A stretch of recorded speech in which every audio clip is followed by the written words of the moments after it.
हमारी जो मेमोरी होती है वो कुछ इस तरह से बॉक्सेस होते हैं, उस पे कुछ नंबर्स जो है हर बॉक्स को असाइन होता है। ये कंप्यूटर की इनसाइड की बात है। हम जस्ट ये देखना चाहते हैं कि जब हम वेरिएबल डिक्लेयर करते हैं तो मेमोरी पे वो किस तरह से इफेक्टिव होती है। जब आपके माइंड में ये इमेजिनेशन क्लियर हो जाएगी तो आई थिंक सो कि आपकी प्रोग्रामिंग में काफ़ी हेल्प होगी। जनाब, हमने वेरिएबल डिक्लेयर की थी यूज़र इनपुट के नाम से इंट टाइप की। इंट एक डाटा टाइप है और डाटे का हमेशा कोई ना कोई साइज होता है, कोई ना कोई लेंथ होती है, कोई ना कोई उसके जो है कैरेक्टर्स हैं, जो डिजिट्स हैं, उसकी कोई हदूद होती है। तो जनाब यही चीज़ यहाँ पे की गई है कि इंट जो है वो एक डाटा टाइप है और ये चीज़ एक डिसाइडेड कर दी गई कि जो इंट डाटा टाइप है उसके लिए इतना साइज होगा, जो कैरेक्टर डाटा टाइप है उसके लिए इतना साइज जो है वो होगा। ये चीज़ें जो है वो तय कर दी गई हैं और ये चीज़ें जो हैं ये आप नेट से भी सर्च आउट कर सकते हैं और इसका टेबल जो है वो हमारे पास मौजूद भी है। हम देखते हैं कि जनाब उसमें कितनी वैल्यूज़ जो है वो कितना कौन सा वाला डाटा टाइप जो है वो रिजर्व करता है, कितनी जगह जो है वो रिजर्व करता है। हम ये चीज़ जो है वो देख लेते हैं। वैसे आप ये नेट पे सर्च भी कर सकते हैं कि जो हमारा डाटा टाइप्स हैं वो किस तरह से वैल्यू जो है वो गिरते हैं। हमारे पास ये कुछ कैलकुलेशन जो है वो मौजूद हैं, हम उन पे एक नज़र देख लेते हैं ताकि हमारी चीज़ें जो है वो क्लियर हों।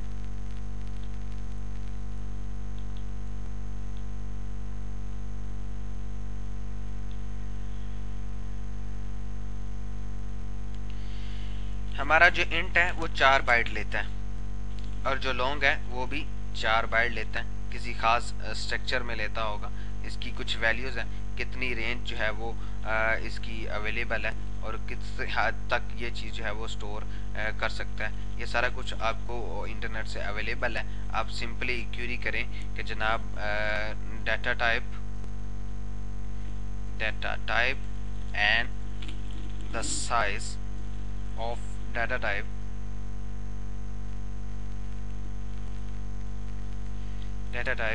NC++। आपको जो टॉप 5 रिजल्ट मिलेंगे आप उनमें से देखिएगा कि आपको ये चार्ट जो है वो इजीली अवेलेबल होगा। ये चार्ट जो है हम yogajanwala.com/vc जो हमारा फोरम है उस पर भी हम अपलोड कर रहे हैं। अब वहाँ से भी ये चीज़ जो है वो गेन कर सकते हैं। तो इंट की बात हो रही थी, ये 4 बाइट लेगा। अब हम आते हैं जनाब अपनी मेमोरी की तरफ। तो जब हम 4 बाइट की रिजर्वेशन जो है उसकी बात करेंगे यूज़र के नाम से तो वो क्या करेगा जनाब, 1 2 3 4 यानी कि 924 25 26 और 27 ये 4 जो सेल है ना इन पे एक जो है ना उसने लेबल जो है वो लगा देना है। उसने जी यहाँ से लेके यहाँ तक का जो एक मतलब एरिया है वो और कुछ नहीं है, जस्ट और जस्ट जो है वो यूज़र जो है वो इनपुट है। इसका नाम जो है वो यूज़र इनपुट के तौर पर जो है वो रख लेगा और इसके अंदर सिर्फ अलाउ करेगा इंट टाइप की वेरिएबल्स रखना। इसी तरह से अगर आप चर्चा करेंगे तो उसके लिहाज से जो है वो सेल जो है वो रिजर्व हो जाएगा और वो लेबल वो आइडेंटिफायर जो आपने एज ए नेम अपने प्रोग्राम में रखा है वो उसको असाइन कर दिया जाएगा।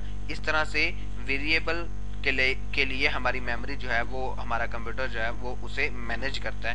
कंप्यूटर जो है वो मेमोरी को मैनेज करता है इस तरह से वो कि वो अकॉर्डिंगली साइज में उसके जो है वो सेल उनको रिजर्व कर देता है और एक लेबल जो है वो दे देता है और ये भी स्पेसिफाई कर दिया जाता है कि इसके अंदर जो चीज़ रखी जाएगी वो एक ख़ास फॉर्मेट में होगी।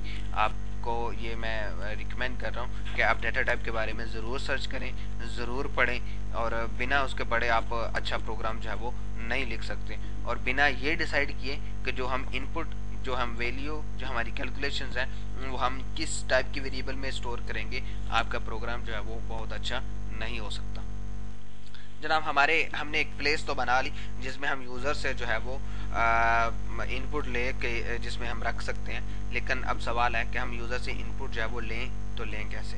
हमारे पास जो है वो इनपुट आउटपुट यहाँ पे एक और टिप है कि जनाब आप IO स्ट्रीम जो है इसका रेफरेंस ढूंढें, इंटरनेट से सर्च करें कि IO स्ट्रीम जो है इसके अंदर है क्या क्या, तो आपको ज़्यादा चीज़ें क्लियर हो जाएंगी कि उसमें जनाब हमारे पास स्क्रीन आउट के लिए जो है आउटपुट देने के लिए सी आउट है और उसके साथ हम ये वाला ऑपरेटर यूज़ करते हैं, और जो हमारी सी इन है, इनकी स्क्रीन पर हमारी जो सी इन देने के लिए हम यूज़ करते हैं, इनपुट लेने के लिए यूज़ करते हैं, वो सी इन है, और उसके लिए हम ये वाला ऑपरेटर जो है वो यूज़ करते हैं। और इस ऑपरेटर की राइट साइड पे हम वो चीज़ देते हैं जहाँ पे हमने इनपुट लेके रखनी है, और डेफिनेटली हम किसी टेम्परेरी जगह पर रखेंगे। इन दिस केस हमें वो यूज़र इनपुट में रखनी है।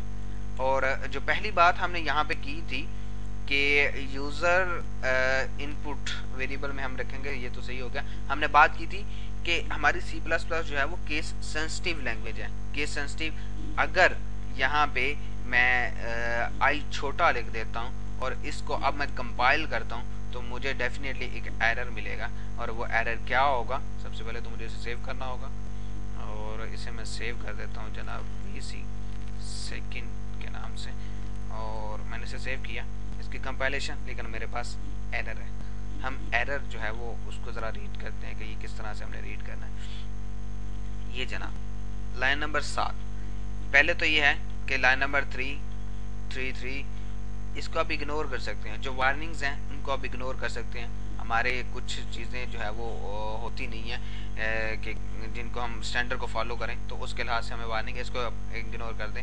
हमारा बग स्टार्ट होता है इस लाइन से, इन फंक्शन इंट मेन के फंक्शन के अंदर इस जगह पे लाइन नंबर 7 पे, जैसा कि इस कॉलम में हमें जो है वो बताया गया है, लाइन नंबर 7 पे जो है यूज़र इनपुट के नाम से एक वेरिएबल यूज़ की गई है, वो अनडिक्लेयर है।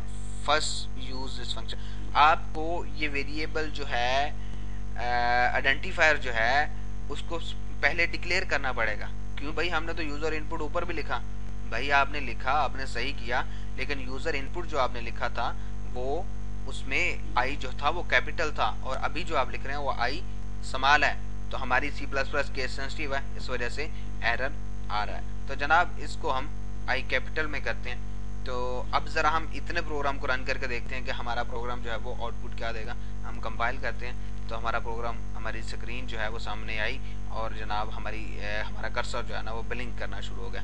आपको पता है हमारा कर्सर ब्लिंक क्यों कर रहा है? ये हमारा कर्सर हमारी line number 7 C in greater then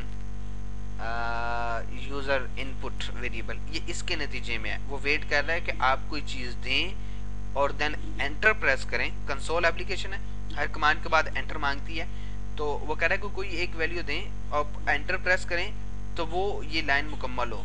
जब तक ये लाइन मुकम्मल नहीं होगी हमारी स्क्रीन जो है वो हमारे पास ठहरी रहेगी। तो जनाब जो ही इसे हम एंटर करेंगे तो ये हमारी इनपुट लेके उस वेरिएबल में सेव कर देगा। क्योंकि इनपुट लेके वेरिएबल के अंदर सेव करने के बाद हमने उससे कुछ नहीं कहा, हमने प्रोग्राम ही नहीं किया कि भाई इसके बाद आपने ये करना है, तो इस वजह से हमारी ये स्क्रीन जो है वो गायब हो जाएगी। तो ये यहाँ तक की एश्योरेंस है कि हमारा यहाँ तक का लिखा हुआ प्रोग्राम जो है वो बिल्कुल ठीक है। अब हमारा प्रोग्राम इस काबिल हो गया है कि यूज़र से इनपुट ले और उसे किसी वेरिएबल में रख सके। नेक्स्ट जनाब, हमें इस वेरिएबल को यूज़ करना है। इस वेरिएबल को यूज़ किस लिहाज से करना है? पहले तो जो यूज़र ने इनपुट दी है ना उसकी पावर लेनी है 2।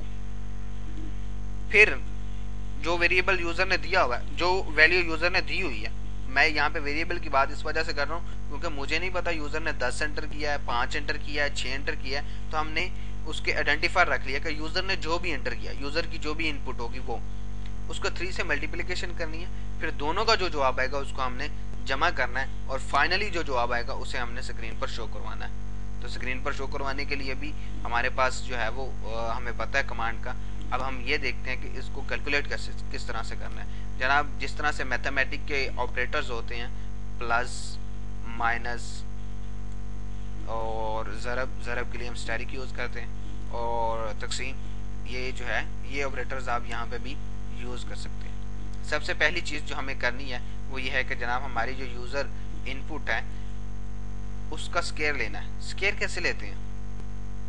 हमारे पास C++ में ऐसी फंक्शनलिटी नहीं है कि हम डायरेक्ट कहें जनाब इसका स्केयर और वो उसको स्केयर ले दे, बिल्कुल भी नहीं।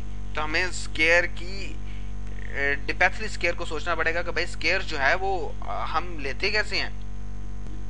जिस नंबर का हमने स्केयर लेना होता है उस नंबर को उसी से ज़रब दे दें तो उसका स्केयर निकल आता है। क्या ख्याल है? 2 × 2 is equal to 4, it's mean 2 की पावर 2।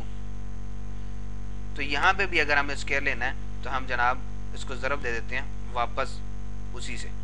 ये दो चीज़ें जो हैं ये प्रोड्यूस करेंगी स्क्वायर। लेकिन इसको हम यूज़ कैसे करेंगे, हम एक काम करते हैं कि जो इसकी मैथमेटिकली इक्वेशंस बनती हैं हम उसी को लिखते हैं। मैथमेटिक की इक्वेशंस में ब्रैकेट स्टार्ट ब्रैकेट क्लोज, ये जो है ये हमारा a की पावर 2 या फिर हमारी जो यूज़र ने इनपुट दी होगी उसकी पावर 2 प्लस, हाँ मैथ का एक इक्वेशन है सिंपल, जिस तरह से इक्वेशन लिखते हैं हम वैसे ही इसको कर रहे हैं। हम सिर्फ फ़र्क ये कर रहे हैं कि वो जो स्क्वायर है उसको हम मल्टीप्लिकेशन में बदल रहे हैं। देन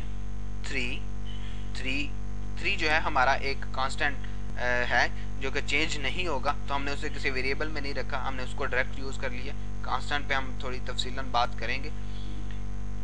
उसके बाद मल्टीप्लाई किसके साथ, यूज़र इनपुट भाई, इसको भी हम ब्रैकेट में ले लेते हैं। ब्रैकेट में लेने का मकसद ये है कि जो जवाब इस ब्रैकेट से आए वो और जो जवाब इस ब्रैकेट से आए वो दोनों को आपने जो है वो इकट्ठा करना है और दोनों को आपने क्या करना है, प्लस करना है। और प्लस करके जो जवाब आएगा अब वो किधर जाएगा, यहाँ तक कि कैलकुलेशन तो कंपाइलर कर देगा, लेकिन ये जवाब जो है ये जाएगा कहाँ पे, ओ तो हमें इसके लिए एक और वेरिएबल जो है वो डिक्लेयर करनी पड़ेगी।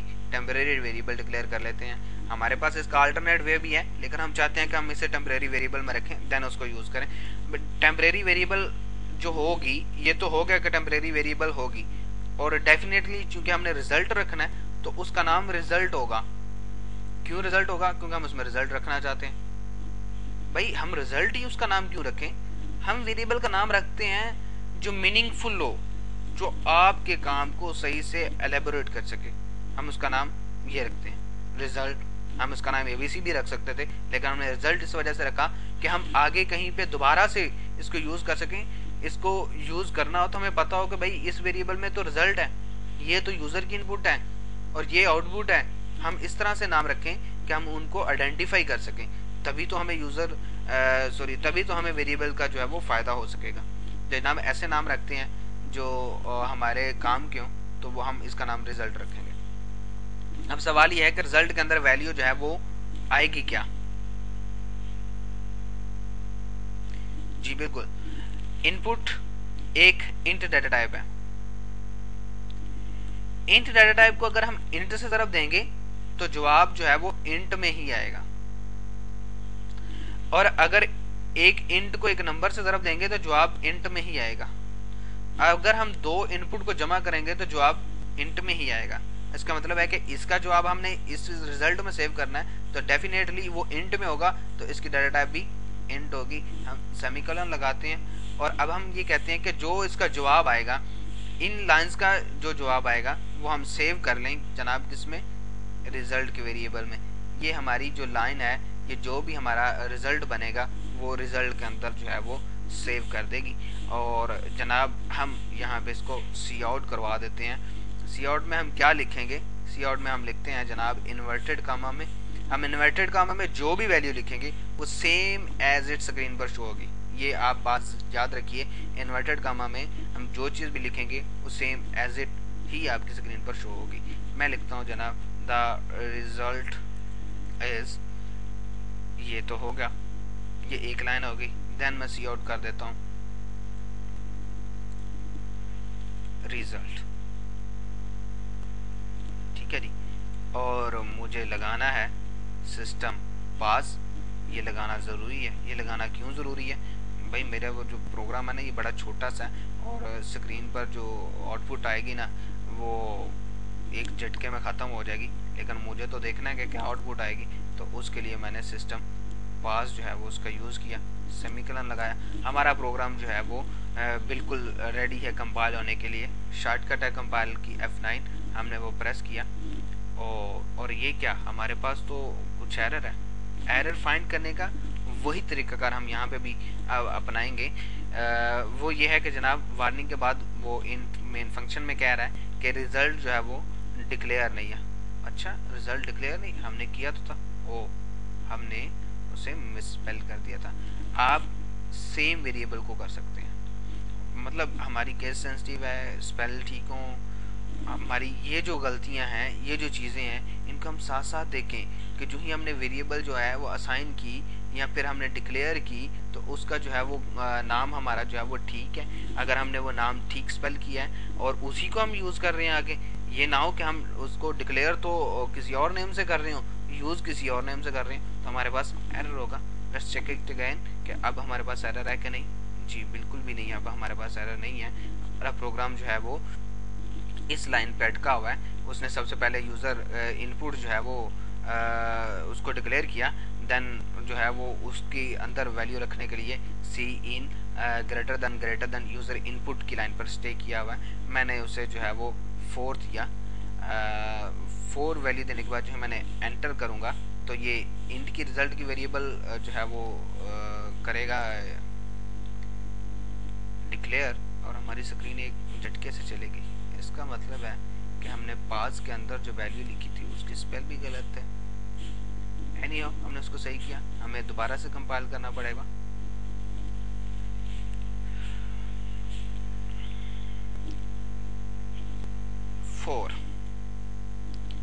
जी द रिजल्ट इज 28। 4 इनपुट लेने के बाद उसने इंट की वेरिएबल डिक्लेयर की, देन उसने कैलकुलेशन की, कैलकुलेशन करके जो जवाब आया उसने रिजल्ट में रखा। कैलकुलेशन उसने कैसे की, 4 को 4 से मल्टीप्लाई किया और उसका जवाब जो है वो 16 यानी कि 16 यानी कि 16 आया। और फिर उसने 4 को ज़रब दी 3 से और उसका जवाब 12 आया। 12 और 16 को उसने जमा किया तो जवाब 28 आया। 28 को उसने रिजल्ट में रख दिया। अब उसके बाद अगली लाइन उसने लिखी द रिजल्ट इज़, और फिर उसके बाद उसने साथ ही उसके लिख दिया जनाब रिजल्ट की वेरिएबल को, और रिजल्ट की वेरिएबल जो थी वो उसमें 28 कैलकुलेट हुआ था, तो ये शो हो गया। यहाँ पे ये चीज़ जो नोट करने वाली है वो ये है कि जब भी हम वेरिएबल को आउटपुट के तौर पर यूज़ कर रहे होंगे, जब भी हम वेरिएबल को एज ए रिजल्ट या मतलब एज ए आउटपुट यूज़ कर रहे होंगे, उसको इन्वर्टेड कामे में नहीं लिखना, क्योंकि उसके अंदर जो वैल्यू होगी वो वेरिएंट होगी। रिजल्ट तो जस्ट एक आइडेंटिफायर है किसी एक वेरिएबल के नाम से। यहाँ पे ये जो रिजल्ट है ये वेरिएबल का नाम है, इसलिए हमने इसे इन्वर्टेड कामा में नहीं रखा। रिजल्ट वेरिएबल का नाम है, इस वजह हमने इन्वर्टेड कामा में उसे नहीं रखा। और ये जो है ये सेम एज स्क्रीन पर शो होना था, तो हमने इसे इन्वर्टेड कामा में रखा। इन 2 लाइनों के बावजूद, इन 2 लाइनों के जो है सिले में या मतलब के अलावा हम एक लाइन में उसे जो है वो लिख सकते हैं। और वो किस तरह से होगा, वो होगा जनाब C out less than inverted comma start close the result is. आगे इसी के पार्ट के अंदर हम दूसरा ऑपरेटर यूज कर सकते हैं और उसके अंदर हम उसके वेरिएबल का नाम लिख देंगे जो कि है रिजल्ट। हमने सेमीकोलन लगाया, इसकी आउटपुट भी बिल्कुल इसकी आउटपुट भी जो है वो हमारी सेम होगी जनाब।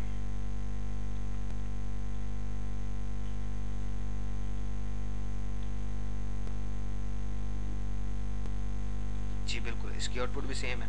तो हम 2 लाइनों के बजाय एक लाइन में भी ऑपरेटर मल्टीपल यूज करके 2 मुख्तलिफ वैल्यूज को एम्बेड करके एक ही लाइन में जो है वो शो कर सकते हैं। ये जनाब हमारी जो है वो आज की डिस्कशन थी, जिसमें हमने वेरिएबल और कांस्टेंट को देखा, जिसमें हमने ऑपरेटर को देखा, जिसमें हमने डाटा टाइप्स को देखा, स्ट्रक्चर ऑफ द प्रोग्राम को देखा, कंसोल एप्लीकेशन क्या होती है, वो किस तरह से काम करती है, और अबाउट C++ कि वो केस सेंसिटिव है। और केस सेंसिटिव के कुछ एक जो है वो हमने अपनी गलतियां भी नोट की कि ये काम हमें इस केस सेंसिटिव में करना चाहिए था, ये काम हमने केस सेंसिटिव में नहीं किया, तो इस वजह से मसला है। फिर हमने ये देखा कि एक वेरिएबल को हमने किस नाम से डिक्लेयर किया है और उसको हमने किस तरह से यूज़ किया है। अगर आपकी मिसमैच होती है डिक्लेरेशन और यूजेज में, तब भी आपके पास एरर आता है। और वो एरर जो आते हैं वो हमने वो भी ट्रेस करने सीखे कि हम वो नीचे हमारी कंपाइलर लॉग में जो है वो लिख दिए जाते हैं। और अगर आप जो है वो किसी जगह पर चौंक जाते हैं या मतलब आपके पास एरर होता है, तो आप जिस जगह पे जिस लाइन पे वो पॉइंट कर रहा है डबल क्लिक करें तो आप उससे नेक्स्ट लाइन पे जो है वो पहुंच जाते हैं, और फिर आपको इजीली ट्रेस हो जाता है कि ये रिजल्ट के बाद जो है ये फलां जगह पे जो है वो हमारी फलां मिस्टेक है। हम उसको कवर करते हैं, देन उसको कंपाइल करते हैं, तो हमें आउटपुट मिलनी जो है वो स्टार्ट हो जाती है। आई होप कि आपने बहुत कुछ सीखा होगा। कोई क्वेश्चन हो तो आप पोस्ट कर सकते हैं हमारे फोरम पे, और फोरम का एड्रेस हमारे पास जो है वो है जनाब VU Gujranwala.com/VC। Keep visiting VU Gujranwala.com। And